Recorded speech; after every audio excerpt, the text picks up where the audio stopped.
ಜೈ ಶ್ರೀಕೃಷ್ಣ. ಸಮಗ್ರ ಭಾಗವತ ಮಹಾಪುರಾಣ ರಸಪ್ರಶ್ನೆ ರಥೋತ್ಸವ ಕಾರ್ಯಕ್ರಮಕ್ಕೆ ತಮಗೆ ಸ್ವಾಗತ. ತಮ್ಮ ಹೆಸರು ಜೋರಾಗಿ ಹೇಳಿ. ಪರಿಮಳ ರಘೋತ್ತಮ್ ಜಾಗೀರ್ದಾರ್. ಪರಿಮಳ ರಘೋತ್ತಮ್ ಜಾಗೀರ್ದಾರ್, ಆರ್ ನಗರ ಎಲಿಗೆಂಟ್ ವ್ಯಾಲಿಯಿಂದ ಬಂದಿದ್ದೀನಿ. ಎಲ್ಲ ಹೇಳ್ಬಿಟ್ರಿ, ಮತ್ತೆ ನೀವು ಕೇಳ್ಬಿಟ್ರಿ ಅಂತ ನಾನು ಪ್ರಶ್ನೆಗಳನ್ನೇ ಕೇಳಲಿಕ್ಕೆ ಶುರು ಮಾಡ್ಬಿಡ್ತೀನಿ ಡೈರೆಕ್ಟ್. ಮೊದಲನೇ ಪ್ರಶ್ನೆ ತಮಗೆ. ಪೂತನಿಯ ದೇಹದ ಮೇಲಿಂದ ಬಾಲಗೋಪಾಲನನ್ನು ಎತ್ತಿಕೊಂಡಾದ ಮೇಲೆ ಗೋಪಿಕಾ ಸ್ತ್ರೀಯರು ಯಾವುದರಿಂದ ಶ್ರೀಕೃಷ್ಣನಿಗೆ ಸ್ನಾನ ಮಾಡಿಸಿದರು? ಪೂತನಿಯ ದೇಹದ ಮೇಲಿಂದ ಬಾಲಗೋಪಾಲನನ್ನು ಎತ್ತಿಕೊಂಡಾದ ಮೇಲೆ ಗೋಪಿಕಾ ಸ್ತ್ರೀಯರು ಯಾವುದರಿಂದ ಕೃಷ್ಣನಿಗೆ ಸ್ನಾನ ಮಾಡಿಸಿದರು?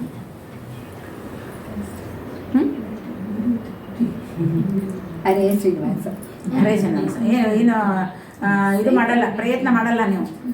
ಅಭ್ಯಂಜನ ಮಾಡಿ ಹೌದು, ಎತ್ಕೊಂಡು ಅಭ್ಯಂಜನ ಮಾಡಿ ಅವನಿಗೆ ಏನಾಯ್ತು ಎಂಬುದು ಗಾಬರಿ ಆಯ್ತು ಅವ್ರಿಗೆಲ್ಲರಿಗೂ. ಅದು ಪರಮಾತ್ಮ. ಹೌದು, ಅವನಿಗೇನು ಆಗಿರ್ಲಿಲ್ಲ. ಆದರೆ ಅವ್ರಿಗೆ ಭಯ.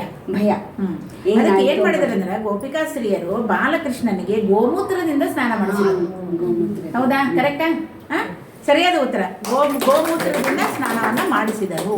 ಯಾಕೆಂದ್ರೆ ಇಲ್ಲಿ ನೋಡ್ರಿ, ಆಕಿ ದೇಹ ಹೆಂಗಿತ್ತು? ವಿಕಾರವಾಗಿತ್ತು. ಪಾಪ ಕೂಸು ಹೆದರ್ಕೊಂಡಿದೆ ಅಂತ ಹೇಳ್ಬಿಟ್ಟು ಅದನ್ನ ನಿವಾಳಿಸ್ದಂಗೆ ಅಂತ ಹೇಳಿ ಅವ್ರು ಏನ್ ಮಾಡಿದ್ರು, ಗೋಮೂತ್ರದಿಂದ ಸ್ನಾನವನ್ನ ಪರಮಾತ್ಮನಿಗೆ ಮಾಡ್ತಾರೆ, ಬಾಲಗೋಪಾಲನಿಗೆ. ಓಕೆ, ಮುಂದಿನ ಪ್ರಶ್ನೆ ತಮಗೆ. ಜ್ಞಾನ ಪ್ರಸಾರದ ಕಾರ್ಯಕ್ಕೆ ನಿಯುಕ್ತರಾದ ಶ್ರೀ ವೇದವ್ಯಾಸ ದೇವರ ಕೆಲವು ಶಿಷ್ಯರನ್ನು ಹೆಸರಿಸಿರಿ. ಜ್ಞಾನ ಪ್ರಸಾರದ ಕಾರ್ಯಕ್ಕೆ ನಿಯುಕ್ತರಾದ ಶ್ರೀ ವೇದವ್ಯಾಸರ ಕೆಲವು ಶಿಷ್ಯರನ್ನು ಹೆಸರಿಸಿರಿ. ಪೈಲ, ಸುಮಂತ, ವೈಶಂಪಾಯನ, ಜೈಮಿನಿ, ಆಂಗಿರಸ, ಆಮೇಲೆ ವೇದವ್ಯಾಸರ ಪುತ್ರರಾದ ಶುಕಮುನಿ, ನಾರದರು, ರೋಮಹರ್ಷಣ, ಮೃಗಮುನಿ, ಸನತ್ ಕುಮಾರ್. ಇವರು ಎಲ್ಲ ಕ್ರಮವಾಗೂ ಹೇಳಿದ್ರಿ ಮತ್ತು ಯಾವುದನ್ನು ಬಿಡದೆ ಹೇಳಿದರು. ಅವ್ರು ಅದನ್ನು ಮತ್ತೆ ಇನ್ನೊಂದ್ಸಲಿ ಅದನ್ನು ನೋಡ್ಬಿಡೋಣ. ಪೈಲ, ಸುಮಂತು, ವೈಶಂಪಾಯನ, ಜೈಮಿನಿ, ಅಂಗೀರಸ, ತಮ್ಮ ಪುತ್ರರಾದ ಶುಕಮುನಿ, ನಾರದ, ರೋಮಹರ್ಷಣ, ಭೃಗು, ಸನತ್ ಕುಮಾರ ಇತ್ಯಾದಿಗಳು ಅಂತ ಇಲ್ಲಿ ಹೇಳಿದ್ರು.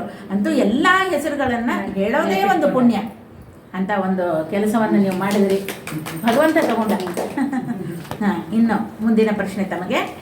ಆಯಾಚನಾ ವೃತ್ತಿಯ ಎರಡು ಪ್ರಭೇದಗಳು ಯಾವುವು? ಆಯಾಚನಾ ವೃತ್ತಿಯ ಎರಡು ಪ್ರಭೇದಗಳು ಯಾವುವು?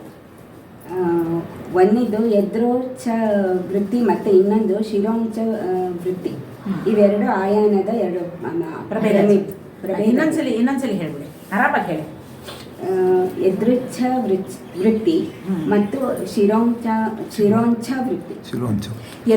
ಎದೃಚ್ಛ ವೃತ್ತಿ ಮತ್ತು ಶಿಲೋಂಚ ವೃತ್ತಿ ಇದು. ಇವೇ ಆಯಾಚನ ವೃತ್ತಿ ಎರಡು ಪ್ರಭೇದಗಳು ಅಂತ ಹೇಳಿದ್ರು ಅಲ್ವಾ? ಏನು ಅಲ್ಲೇ ಶ್ರೀಹರಿ ನಿನ್ನ ಸ್ತುತಿಸಿ ಕೇಳೋದು, ಜ್ಞಾನ ಭಕ್ತಿ ಕೊಡು ನಮಗಿದೊಂದೇ ದೊಡ್ಡದು. ಏನು ಒಲ್ಲೆ ಶ್ರೀಹರಿ ನಿನ್ನ ಸ್ತುತಿಸಿ ಕೇಳೋದು, ಜ್ಞಾನ ಭಕ್ತಿ ಕೊಡು ನಮಗಿದೊಂದೇ ದೊಡ್ಡದು. ಯಾಕೆಂದ್ರೆ ಅವರು ಅಂಥ ಮಹಾನುಭಾವರು. ಯಾರು? ಈ ವೃತ್ತಿಯಲ್ಲಿ ಬದುಕೋರು.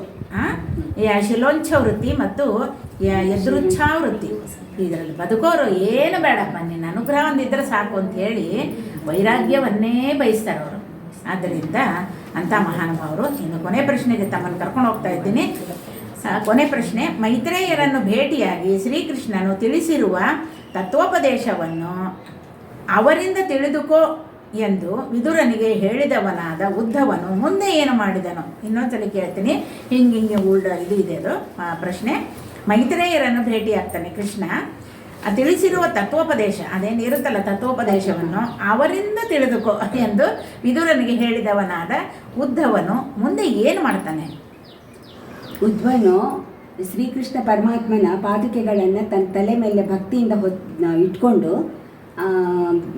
ಬದರಿಯಾಕಾಶ್ರಮಕ್ಕೆ ಹೊರಡ್ತಾನೆ.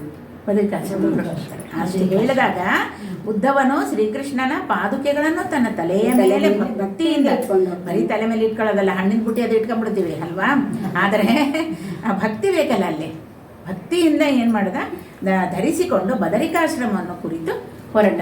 ಸರಿಯಾದ ಉತ್ತರ. ಎಲ್ಲ ಪ್ರಶ್ನೆಗಳಿಗೆ ತಾವು ಪ್ರಯತ್ನ ಮಾಡಿ, ಕೆಲವು ಕಷ್ಟಕರವಾಗಿದ್ದು ಕೂಡ ತಾವು ಸ್ವಲ್ಪ ಪ್ರಯತ್ನ ಪಟ್ಟು ಹೇಳಿದಿರಿ. ಆದ್ದರಿಂದ ನಿಮಗೆ ಭಾಗವತದಲ್ಲಿ ಹೆಚ್ಚಿನ ಒಂದು ಜ್ಞಾನ ಪರಮಾತ್ಮ ಕೊಡಲಿ ಅಂತ, ಎಲ್ರಿಗೂ ಕೊಡಲಿ ಅಂತ ಕೇಳಿಕೊಂಡು ತಾವು ಈ ಒಂದು ಕಾರ್ಯಕ್ರಮಕ್ಕೆ ಬಂದು ಭಾಗವಹಿಸಿದ್ದಕ್ಕೆ ತಮಗೆ ಧನ್ಯವಾದಗಳು.